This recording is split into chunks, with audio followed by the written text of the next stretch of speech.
방금 소개받은 LG전자 김영준입니다. 제가 오늘 발표 요청을 받고 굉장히 고민을 많이 했는데요. 어렵더라고요. 저는 온 디바이스를 맡고 있는데 하이브리드라는 주제로 얘기를 드려야 되는데 저도 이 가능성에 대해서 굉장히 많은 고민을 하고 있었고, 그래서 제가 지금까지 경험해왔던 이런 내용들을 좀 공유하면서, 그러니까 주제가 하이브리드 AI의 가능성이라는 주제라서 그런지 방금 발표하신 장명탁 원장님이랑 의견은 되게 비슷한 것 같아요. 그래서 저도 왜 이런 것들이 앞으로 우리가 뭘 더 해야 되고, 이런 것들을 지금까지 겪어왔던 것들, 과거, 그다음에 지금 개발하고 있는 것들이 뭘 위해서 개발되고 있는지, 이런 현재, 그리고 앞으로는 그러면 어떤 쪽으로 나가야 되는지에 대한 미래, 이렇게 좀 말씀을 드려보고자 합니다.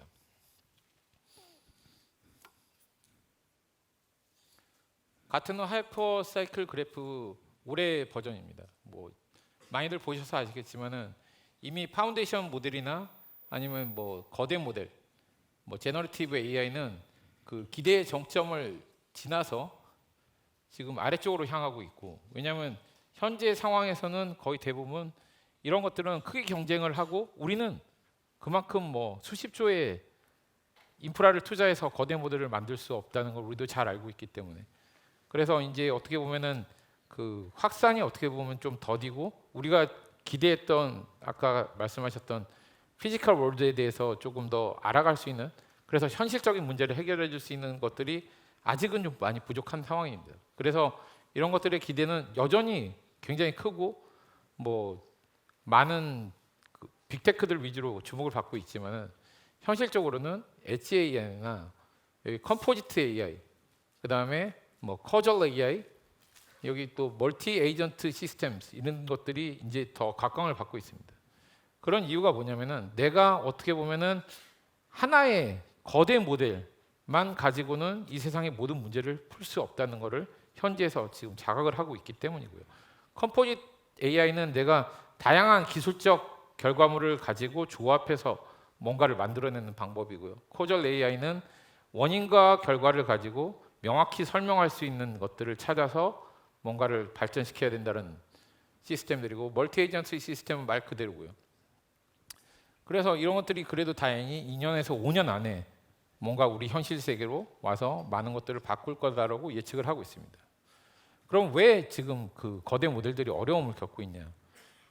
많이들 알고 계시는 할루시네이션, 이런 것들이 너무 많기 때문에 막상 우리가 글을 작성하고 편하게 쓸 때는 문제가 별로 없어 보이지만은 기업이나 어떤 제품단에서 적용하기 위해서는 상당히 정확도가 떨어지는 편입니다.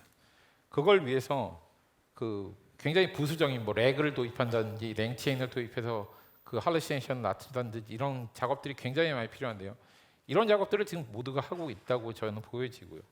그다음에 또 확산에 필요한 인프라가 아직은 조금 부족하다고 생각합니다. 물론 지금까지 오픈 AI 같은 데서 굉장히 많은 엔비디아 GPU를 써서 학습을 하고 있지만은 엔비디아 GPU가 워낙 고가이기 때문에 내가 원하는 정도의 경제적 가치를 만들어내기 어려우면은 이걸 당장 도입하기가 쉽지 않은 결정입니다.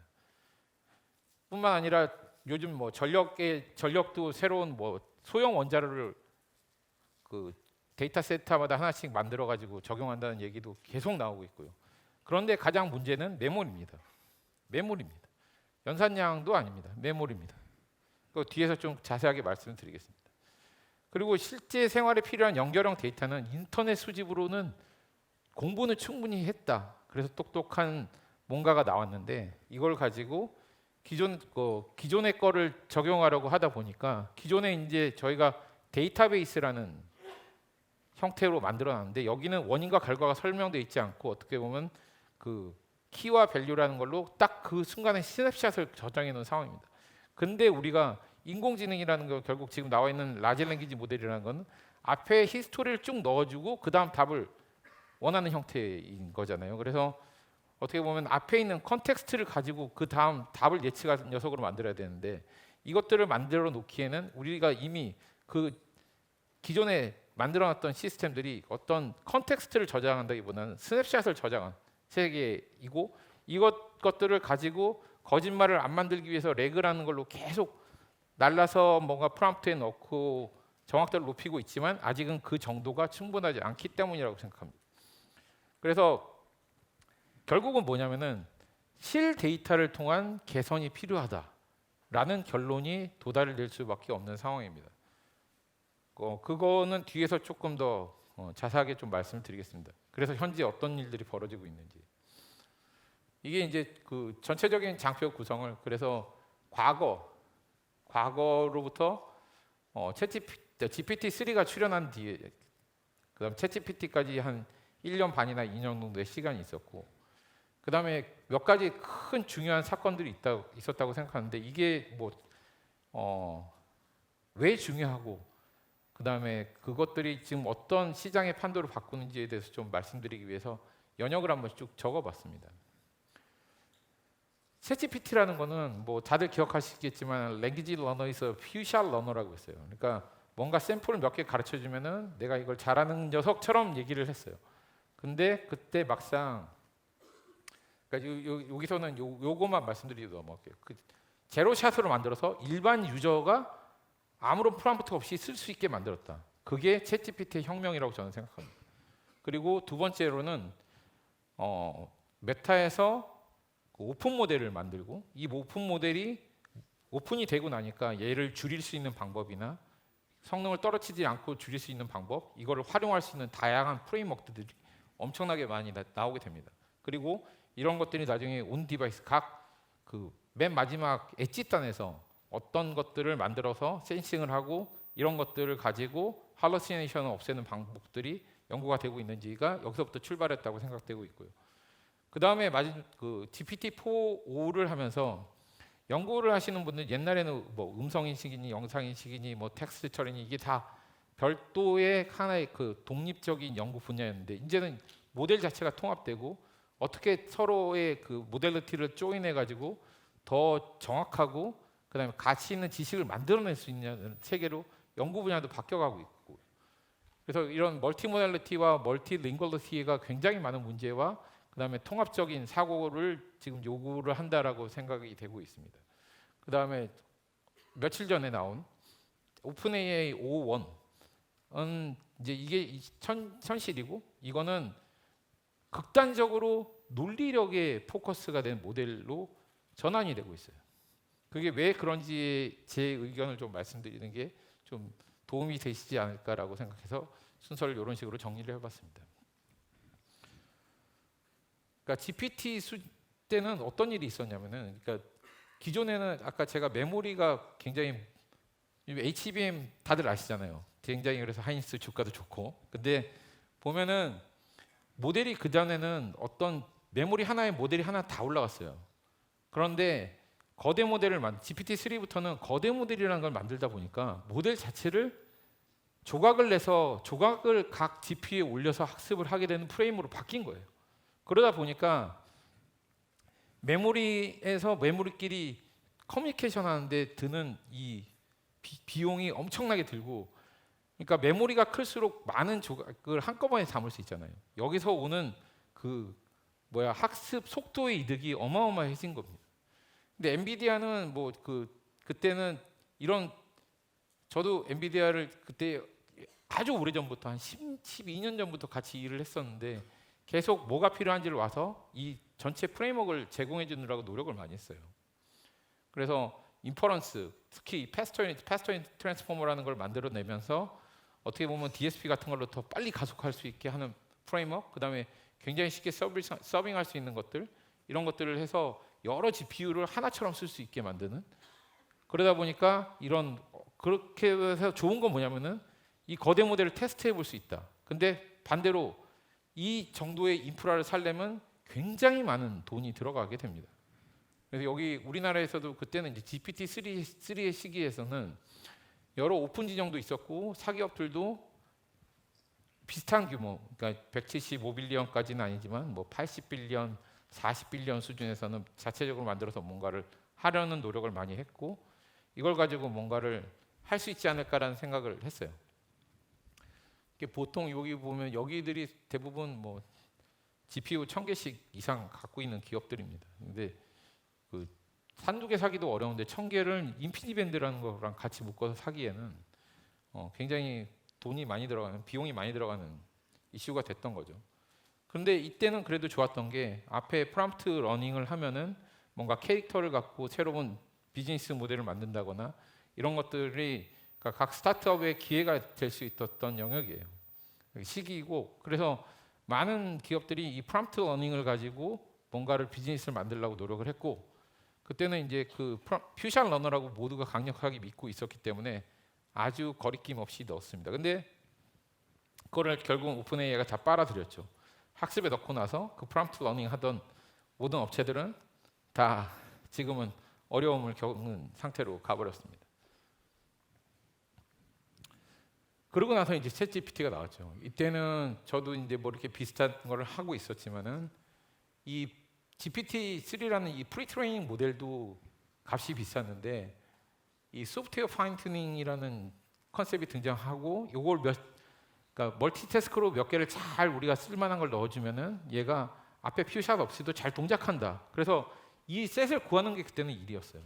일이었고 어떻게 만드는지조차 모르니까. 지금은 이런 것들이 어떻게 보면 GPT를 써서 어떻게 만드는지도 다 나와 있는 상황이고, 그러니까 예전 수준의 어떤 그 모델을 만들려면은, 근데 그 수준이라는 게 굉장히 빨리 업데이트가 되고 있는 상황이고요.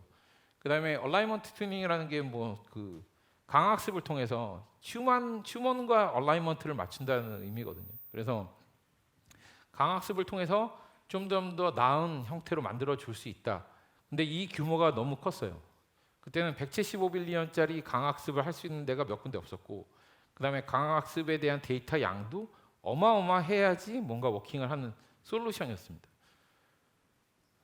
그래서 분산 처리 기반 강학습 기술이 필요했는데 미공개를 했었고, 이때부터는 어떤 현상이 벌어지냐면은 점점 더 이 논문 그 GPT-3 때는 다 공개했어요. 웬만한 것들은. 근데 저 때부터는 어떤 셋을 사용해서 학습했는지, 어떻게 이 강학습 코드를 만들었는지 이런 것들에 대한 노하우가 하나도 공개가 안 되기 시작했어요. 그래서 빅테크들 몇 개에서 그거를 그들끼리는 이제 계속 오픈 AI에서 나온 사람들이 뭐 그 엔트로픽도 만들고 이러지 않습니까? 그래서 클로드 하는데, 그리고 그 몇 군데들이 거의 독점하는 시기가 되어 왔고, 이게 뭐냐면은 2023년도 매 이 정도 규모를 사고 있는데요. 그 H100 GPU 구매한 겁니다. 15만 개씩 샀어요. 메타랑 마이크로소프트, 구글 50만 개, 이런 15만 개 뭐 이런 수준으로 사버리니까 매번 그걸 구매해서 이런 것들을 계속 데이터를 빨아들이면서 학습하는, 그러니까 이런 데이터를 계속 만드는 작업, 그 다음에 학습의 모든 포커스가 가 있는 그런 세계였습니다. 그래서 하루가 다르게 어떤 모델이 나왔는지에 우리가 모두 귀추를 주목했고, 그런 것들에 대해서 잘 아는 것들이 어떻게 보면 뭔가 그 AI 분야의 선구 역할을 한다고 믿고 있었던 세상이라고 생각합니다. 그런데 이제 양상이 바뀐 게 오픈 모델이 등장했고, 근데 저는 이 오픈 모델이라는 게 이게 라마라는 게 등장하고 나서 라마 자체가 큰 생태계를 만듭니다. 그게 그 어떻게 보면 쭉 확장이 돼가지고 뭐 어떤 엣지에 들어가는 작은 모델까지 지금 오게 된 거고, 이 라마 굉장히 뭐 RLHF부터 여기 평가 시스템, 이거는 런타임에 돌리는 뭐 모델 돌리는 라마.cpp라고 하는 녀석, 그다음에 라마 인덱스는 뭐 랭체인이랑 비슷한 역할을 하는 그런 굉장히 많은 프레임워크들이 이제 같이 등장을 했고, 이 오픈 소스 진영에서 뭔가 자기들끼리 만들어갈 수 있는 생태계를 구성하기 시작했어요. 근데 이 때부터는 LLM과 SLM은 약간 어떻게 보면 경쟁의 구도처럼 사람들은 생각해서, 모든 기업에서는 야 그러면은 LLM 너무 그 오픈 API 쓰는 게 비싸니까 SLM으로 바꾸는 게 낫지 않아? 근데 이거는 항상 그 수준을 정의하기가 굉장히 애매했고, 그러면 SLM 좋은 걸 갖고 와서 레그라는 걸 굉장히 잘 구축하는 게 좋은지, 아니면은 이거 물론 베스트 옵션은 레그도 잘 구축하고 GPT-4나 이런 비싼 API를 쓰면 되겠죠. 근데 항상 모든 기대처럼 사람들이 모두 다 똑같이 어떤 서비스나 이런 걸 만들어주지 않기 때문에 비용 효율화를 고민할 수밖에 없었고, 그런 의미에서 굉장히 두 개의 시장이 나눠져서 지금도 계산이 되고 있습니다. 그래서 마켓이 정확히 두 개로 쪼개졌다. 하지만 여전히 클로즈 도메인의 쪽 LLM이 많은 투자를 받고 있는 것은 현실이고, 왜냐하면 거기는 여전히 많은 GPU와 많은 데이터로 뭐 AGI를 향해서 계속 나가고 있지 않습니까? 근데 여기는 현실에서 어떻게 적용하면서 현실 데이터를 갖고 아까 말씀드린 것처럼 이미 만들어진 데이터베이스로부터 LLM이 읽을 수 있는 형태의 모형으로 가공하는 레그 같은 시스템이나 랭체인 같은 걸로 계속 최적화하는 그런 쪽으로 이제 많이 투자가 되고 있고요. 여기 유명한 오픈소스 스몰 랭귀지 모델들도 있고, 뭐 LGAI 리서치에서도 유사한 것들을 계속 내고 있고, 그래서 정확히 시장이 오픈소스 진영과 클로즈드 도메인 진영으로 나뉘었습니다. 하지만 근데 이게 말이 그냥 나뉘었을 뿐이고, 실제로 저희가 LLM이라는 게 주어졌을 때 어떤 일을 하느냐, 여기 보시면은 똑같은 고민을 누구나 해보시지 않았을까라는 생각이 들어요. 내가 프롬프트로 열심히 써가지고 뭘 해야 돼? 아니면 레그를 더 빵빵하게 구축을 해야 돼? 그러면 원래 있던 검색 시스템이랑 그러면 뭐 벡터 검색이랑 어떻게 조합을 해야 돼? 그 다음에 워크플로우를 설계하는데 랭체인을 써서 다 설계를 바뀌어? 아니면 내가 중간에 할 수 있는 걸 다 일일이 설계해서 할까? 그 다음에 그러면 이것도 안 되고 저것도 안 되면은 원래 있던 모델을 파인 튠을 해? 그러면은 다 해? 아니면은 조금 일부만 갖고 로라를 적용해서 할까? 이런 굉장히 선택의 문제로 완전히 돌아섰어요. 그리고 대부분이 이런 작업들을 통해서 어떤 AI 적용을 하고 그 효과를 지금 측정하고 있는 그런 현재는 그런 상황이라고 보여지고요. 여기서 저는 본질이 아까 그 프롬프트를 없앤 게 챗GPT의 확산을 이뤘듯이, 사람들은 뭔가에 물어보면은 거기에 맞는 거를 데이터베이스로 갖고 오고 그런 자동화에 대한 노력을 엄청나게 해서 지금 거짓말 안 하게 만들어서 시스템을 만드는 거죠. 그러니까 핵심은 이 제너레이션 하기 위한 프롬프트를 데이터에서 끄집어와서 거짓말 안 할 수 있도록 잘 채워주는 게 거의 핵심이 돼버렸어요. 그러다 보니까 그 우리가 아까 말씀드린 것처럼 GPT-3는 그때는 그 이런 언어 모델 하는 사람들은 신기하다 그러고 관심을 많이 주고 이것저것 썼었지만은 실제로 일반 유저들은 접근이 안 되잖아요. 왜냐하면 내가 써서 할 수가 없으니까.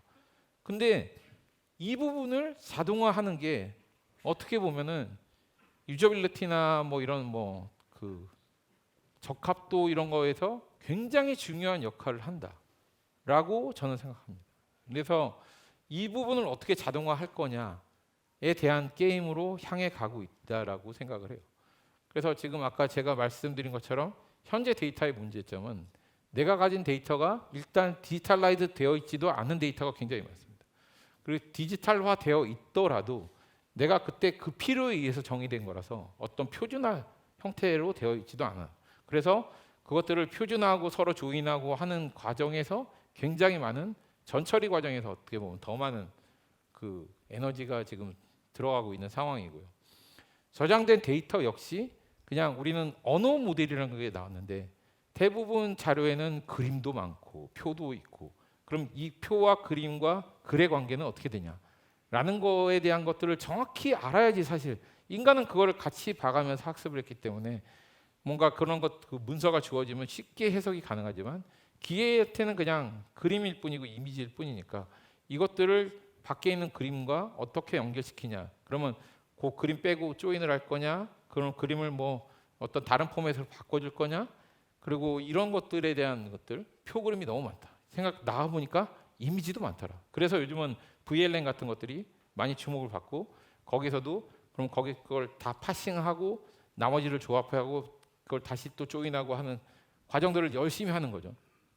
하지만 이럼에도 불구하고 사람이 지금까지 만든 지식은 복잡하고 표준화되어 있지가 않습니다. 그러니까 특히 대부분의 것들은 그러니까 문서화되어 있는 것들은 굉장히 저는 괜찮다고 생각을 해요. 왜냐하면 걔는 이렇게 해서 이렇게 한다는 앞뒤의 컨텍스트 정보가 정확히 있으니까요. 근데 대부분의 어려움을 겪는 포인트들은 로그를 적용하는 겁니다. 로그를 통해서 빅데이터를 쌓았다고 얘기하지만은 그거는 제가 아까 초반에 말씀드린 것처럼 어떤 세상의 스냅샷을 저장한 거고, 그러니까 예를 들어 구매를 한 사람을 그 나이 정보와 뭐 지역 정보 이런 것들이 입력이 돼 있지만 사실 우리가 어떤 마케팅을 해서 그 사람한테 새로운 걸 사게 만들기 위해서는 그 전에 이 사람이 어떤 이력으로 무슨 이유 때문에 이걸 샀다는 걸 알아야 돼요. 근데 그 타이밍을 잡아야지 정확히 우리가 경제적 가치가 확 오를 수 있는 포인트를 잡을 수 있는데 지금 그 데이터는 없어지고 누가 뭘 샀다라는 결과만 있는 거예요. 그러니까 지금으로부터는 이제는 그 나머지 데이터를 만들어가는 세상으로 바뀌어가고 있다. 관련 컨텍스트 정보가 없다. 그러면 LLM과 그럼 실제 데이터의 연결은 데이터라는 건 우리가 이미 쌓아온 거 이것들을 그 레그나 랭체인, 프롬프트 튜닝, 그다음에 안 되면 뭐 그 파인 튜닝까지 해가지고 뭔가를 하지만은 뭐 검색가도 가능하도록 벡터 DB로 어떻게 청킹을 잘 나누냐 이런 것들로 막 기술 노하우적인 측면으로 가고 있고 손실된 맥락 정보를 내가 어떻게 유추해서 뭔가를 만들 수 있느냐. 그리고 이 모든 정보를 잘 구성해서 LLM의 프롬프트 사전 정보로 줘야지 LLM은 거짓말 안 하고 사실을 얘기하게 됩니다. 그래서 이 과정을 어떻게 하든 자동화를 해야 된다. 그리고 반대로 말하면 LLM은 계속 사용이 될 거지만 내가 어떻게 보면 이런 그 사실에 근거한 것들을 잘 제공해 줄 수 있다면 미래 비즈니스적 가치는 굉장히 높을 수 있다라고 얘기 드릴 수 있을 것 같습니다. 그래서 손실된 이 육하 원칙의 맥락 정보가 복구가 한정적이기 때문에 예측된 걸 가지고 뭔가 인터랙션을 통해서 이걸 확고히 만들어 나가든지 이거 모두를 해결하고도 결국은 텍스트 및 API를 내가 이해는 하고 거기에 있는데 API 정보로만 정의를 하지만은 아까 로봇이나 이런 어플리케이션 영역 완전히 물리 세계에서 뭔가를 처리하기 위해서는 또 그 처리하기 위한 뭔가의 판단 정보가 필요하게 되는 거죠. 그러면서 이제 또 동시에 아까 말씀드린 그 오픈 진영에서 모델이 작아지면서 온 디바이스라는 또 새로운 영역이 확 지금 올라오고 있는 상황입니다. 그래서 온 디바이스는 어떻게 보면 공급자 입장에서 시작된 건 맞다라고 생각을 해요. 그러니까 그 세트 사업자, 그러니까 최종 엣지 디바이스 사업자들은 그 뒤에다가 오픈AI의 그 API를 연동을 하면은 그 여기 제가 그 짜플워치라고 여기 써놨는데 중국에서 나오는 5만 원짜리 짜플 워치하고 그 애플의 200만 원 가까운 워치하고 그러니까 워치 그 애플 아이폰하고 거의 유사한 대답을 합니다. 그러니까 단말로서의 LLM 활용성 차별화가 없어지는 거예요. 그런데 그리고 또 한편으로는 이것들이 어떻게든 나의 데이터를 서버로 프롬프트로 넣어서 제공을 해야지 올바른 답이 나오기 때문에 내 데이터 프라이버시를 어떻게 지켜야 되지? 라는 거에 대한 고민이 빠질 수밖에 없는 거고 그 다음에 기업의 입장에서는 그동안 쌓아왔던 내부 문서에 대한 데이터를 그냥 오픈 AI한테 다 넘겨줘야 되나? 그렇기 때문에 따로 도메인을 그 클라우드에 전용 존을 파고 거기다가 뭘 구축하고 하는 작업들을 많이들 하시는. 그리고 그러면서 이제 퀄컴이나 인텔 뭐 이렇게 칩셋 업체들이 반도체가 요즘도 계속 주목받고 있는 이유가 아직도 부족합니다. 부족하고 서버는 그 모든 긴 시간을 10년 정도의 시간을 그 엔비디아가 그 모든 학습부터 가속 추론까지 쫙 오랫동안 그거를 그 소비자의 니즈를 커뮤니케이션 해가면서 만들어 왔지만은 얘는 저는 작년 말에 태동한 시장이라고 생각을 합니다. 그래서 그런데 굉장히 중요한 이유가 아까 말씀드린 이 프롬프트는 결국 나의 주변에서 나를 해석해서 프롬프트를 자동으로 써줄 수 있는 녀석이 있어야 돼요. 그렇지 않으면 내가 그거 매번 그 챗GPT 쓰실 때마다 내 상황 설명을 해가면서 그걸 다시 입력해야 원하는 답을 얻을 수 있잖아요. 근데 그게 어떤 형태로든 어떤 그 도메인이든 그걸 해줄 수 있는 녀석이 자동화될 수 있어야 저는 확산이 될 수 있을 거라고 생각하고 있습니다. 그래서 여기 보면은 클라우드 AI와 그 온디바이스 AI를 약간 비교해 놓은 장표인데요. 그러니까 여기는 뭐 GPU가 거의 다, 여기도 AP가 있고 GPU가 있고 NPU가 있고 CPU가 있고 하지만은 거의 학습과 추론이라면 다들 GPU를 그냥 씁니다. 근데 이쪽 시장은 달라요. 거의 NPU를 써야 되는 시장으로 가고 있습니다. 그래서 가속 칩, AI 전용 칩, 뉴럴 프로세싱 유닛이라는 걸 어떻게 잘 쓸 수 있느냐라는 걸로 귀결이 되고 있고요. 그다음 OS도 그 서버 클라우드 쪽은 윈도우스 안 씁니다. 안드로이드 안 씁니다. 무조건 리눅스입니다.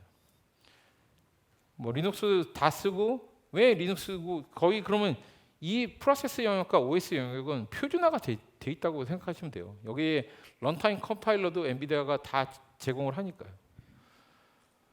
근데 이쪽 시장은 이제 태동입니다. 그래서 리눅스를 쓸 거냐, 안드로이드를 쓸 거냐, 이게 되게 중요한 게 결국은 이런 OS의 가상화가 이루어지지 않으면 내가 이 모든 칩, 다른 스펙의 칩셋을 다 일일이 대응을 해야 되는 거거든요. 그래서 한번 가상화가 되고 어떤 프로그램이 내가 어떤 프로그램이 돌아가는데 저희가 인텔이냐 엔비디아, 그러니까 AMD냐가 중요한 게 아니라 내게 빨리 돌아가는 게 중요한 거잖아요. 그러니까 그거는 OS가 그 영역에서 규격화가 돼 있고 맞춰져 있기 때문이라고 생각하고요. 여기는 이제 시작인 거고, 여기도 뭐 퀄컴이나 인텔이나 각자의 런타임 컴파일러를 제공하고 있고 그 위에 돌아가는 ML 프레임워크들이 지금 개발이 되고 있는 상황입니다. 그리고 AI 모델도 이쪽에서는 그냥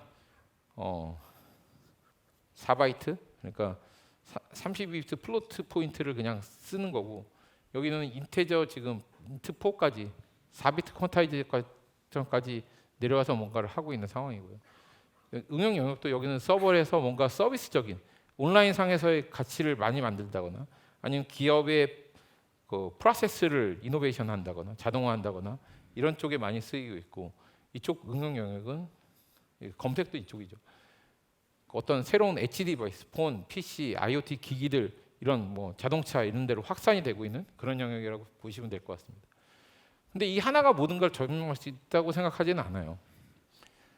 그리고 요거는 이 온 디바이스를 위해서 지금 제가 계속 말씀드리는 메모리가 문제라는, 그게 뭐냐면은 이게 인터페이스의 밴드위스의 발전 속도거든요. 그리고 요게 메모리의 크기의 발전 속도입니다. 그거에 비해서 모델이 너무 빨리 커졌어요. 그러니까 모델은 엄청 커져서 메모리에 올려놓고 얘를 계산하려고 시켰는데, 그러면은 모든 뭐 10빌리언 파라미터면은 내가 한 번 계산하는 출력 한 번 얻는데 입력 하나에서 그 10빌리언 파라미터를 메모리에 끌어와서 다 계산을 해야 되는 거예요. 그리고 계산한 값의 일부를 캐시에 저장해 놓고 뭐 이런 것들을 계속 해야 되는 거예요. 근데 메모리가 아직은 발전 속도가 매우 느리다.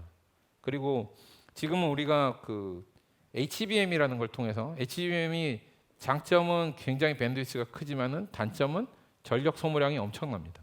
그래서 반면에 그 모바일 쪽이나 온디바이스 쪽에서는 LPDDR이라고 로우 파워 뭐 DDR급의 뭔가를 써서 전력 소모량을 줄이는 게 굉장히 중요합니다.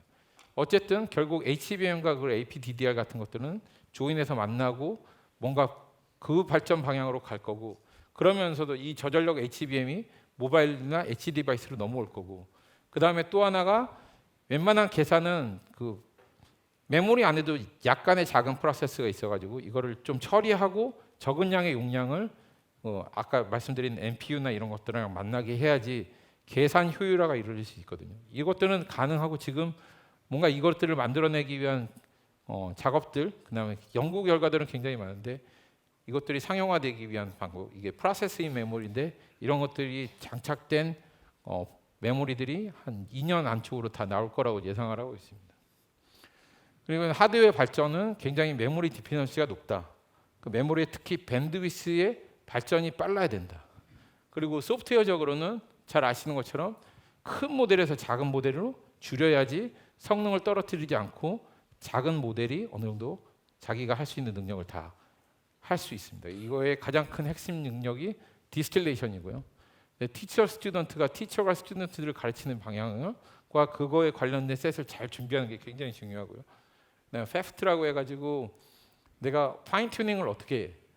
다 모델을 학습하면 너무 비용도 많이 들고 메모리도 많이 들고 하니까 내가 학습할 영역만 딱 뽑아가지고 이제 여기만 학습을 돌려주고 여기는 그대로 놔두는 형태의 학습을 이제 로라라고 하고 이런 것들이 이제 많이 주목을 받고 있고 어댑터라는 다른 이름도 있습니다.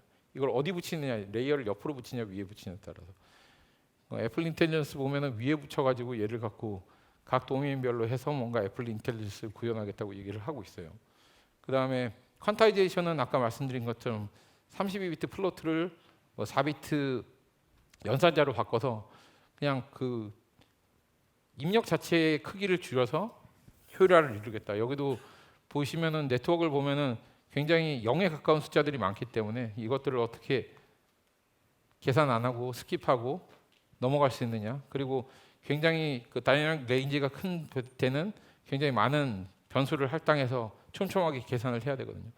이런 것들이 이제 사전에 할 수 있냐, 사후에 PQT라고 뭐 포스트 트레이닝을 한다거나 아니면은 뭔가 퀀타이제이션을 하고 난 다음에 QAT라고 해서 퀀타이제이션 어웨어너스 트레이닝 같은 걸 다시 해서 원래 성능을 복구시킬 수 있느냐 이런 것도 굉장히 중요하기 때문에 퀀타이제이션 단순히 기능뿐만 아니라 데이터 셋도 굉장히 중요합니다. 그 다음에 온디바이스 프레임워크도 굉장히 중요하고요. 그래서 그리고 또 하나의 계기가 결국 여기 멀티모달 능력이 증대가 돼서 지금 메타에서 나온 모델 보면은 LLM에다가 비디오 이미지 인코더랑 보이스 인코더를 넣어서 같은 능력을 이제 지금 만들어낼 수 있는 이런 능력치가 굉장히 중요해지고 이런 것들이 중요해지면서 여러 가지 모달리티를 넘어갈 수 있게 만들어주고 있습니다. 그리고 또 하나 여기 중요한 게 오픈 AI GPT-5.1이라는 게 논리력을 굉장히 증대하고 있어요. 그러니까 보면은 얘들이 이제 그 전에는 학습에 많이 넣어서 추론 능력을 상상시켰다면은 체인 오브 소트를 자기 스스로 계속 반문하게 만들면서 뭔가의 그 추론 능력을 향상시키고 있습니다. 그래서 IQ를 120까지 찍어냈고 그다음에 이런 추론 능력을 가지고 쉽게 적응할 수 있는 방법론들을 배포하고 있어요. 그렇다는 얘기는 앞으로 그 물리 공간에 나가서 새로운 걸 보고 논리적으로 걔를 판단해서 뭔가의 성능을 높이는 방식으로 나아갈 거라는 것들이 쉽게 상상이 가는 거죠. 그리고 하이브리드 AI는 그래서 어떤 아까 말씀드린 것처럼 필요한 온 디바이스에서 내 필요한 상황을 정리해주고 그다음에 프라이버시를 보호해주고 이미지 같은 많은 것들이 그러니까 서버로 흘러가는데 그 많은 시간이 걸리기 때문에 이런 것들을 하지 않고 여기서 일단 가공을 하는 거, 그다음 내 상황을 계속 기록해주는 것, 그다음에 복잡한 문제를 연결해서 뭔가를 할 수 있는 것들이 굉장히 두 개가 다 쓰는 것들이 굉장히 중요해졌다. 대표적인 예가 윈도우즈 커팔렛 리콜 기능이 오랫동안 있는 그 화면을 저장해서 내가 원하는 형태를 뭔가를 해야 되는데 이 에브리 타임 그냥 서버에 갔다 올 수가 없으니까 얘는 반드시 하이브리드로 만들어줘야지 어떤 그 고객 경험의 가치를 높일 수 있다라는 아주 대표적인 예입니다. 그래서 우리가 이제 미래에는 어떻게 될 거냐? 아까 말씀드린 것처럼 여러 가지 모델들이 여러 가지 상황이 있을 거예요. 이 상황들이 각각의 데이터를 만들어내고 환경을 얘기하고 있고 이런 것들이 뭔가의 프롬프트를 자동으로 만들어주고 이런 것들이 서버에 있는 모델과 얘기하고 그러니까 프라이버시를 보호해야 되니까 어떤 우리가 알 수 없는 형태의 포맷으로 연합 학습 같은 컨셉으로 계속 뭔가를 얘기를 하는 시장이 될 거고요. 그래서 결국은 저는 이게 지금의 잣대로 어떤 규제라는 걸 만들고 얘를 끼워 넣기를 하고 있지만은 이게 AI 에이전트라는 게 굉장히 쉽게 누구나 잘 쓸 수 있는 도구가 된다 그러면은 저는 교육으로 그러니까 학습으로 해야 된다고 생각하거든요. 그러니까 뭐 나쁘게 쓰는 사람들은 얘를 못 쓰게 해서 교육기관에 보내서 다시 학습해갖고 왜 학습이 이렇게 돼서 이렇게 나쁜 오용은 앞으로는 못하게 그 유저한테 가르치고 이런 상호작용을 통해서 왜냐하면 내가 그 에이전트를 개인화된 에이전트를 쓰다 보면 나의 모든 행동들이 거기에 다 담겨져 있고 그럼 나를 투영하기 때문에 이런 조력자이자 내가 훈련해야 될 대상 그러니까 지금 어떻게 보면 모든 걸 다 아는 거대 지능에서 그 어떤 온디바이스나 이런 데 가치는 나를 아는 녀석이고 이런 것들을 어떻게 보면 잘못 오용에 대한 걸 교육시키는 대상으로 바뀌어갈 것이다라고 예상을 하고 있습니다. 그래서 아까 뭐 이 비슷한 데이터가 나왔는데 데이터 인텔리전스가 계속 고도화될 거라고 생각을 해요. 데이터는 결국 컨텍스트라는 것과 연결이 돼서 어떤 인포메이션이라는 걸로 가치 있는 인포메이션이 만들어지고 이 인포메이션이라는 건 결국 익스피리언스 시간의 흐름에 따라서 이게 중요한 것과 그렇지 않은 것들이 만들어지고 그것들이 날리지라는 걸로 만들어지고 이것들이 결국 날리지가 좋은 날리지냐 나쁜 날리지냐에 따라서 사회 교육 및 제도와 관계를 가지게 된다고 생각을 하고 있습니다. 그래서 결국 컨텍스트 상황을 어느 수준으로 자동화할 수 있는 여부가 차별적 경쟁력이 되지 않을까라고 생각을 하고 있고요. 그래서 휴먼 인텔리전스와 내가 넣고 아티피셜 인텔리전스를 모두 사용해서 이 인터랙션을 통해서 이 부분 하이브리드 인텔리전스를 강화해서 내 걸로 만드는 영역들이 미래사회에서는 굉장히 중요하지 않을까라고 생각을 하고 있습니다. LG전자도 퓨론이라는 걸 가지고 서버형으로 출발은 했고 온디바이스 같은 걸로 온디바이스를 계속 확산해 나가면서 하이브리드 세상을 만들어가는 노력을 지금 하고 있고 LG전자의 AI 에이전트의 이름은 퓨론이라고 지금 지은 상황입니다. 네, 감사합니다.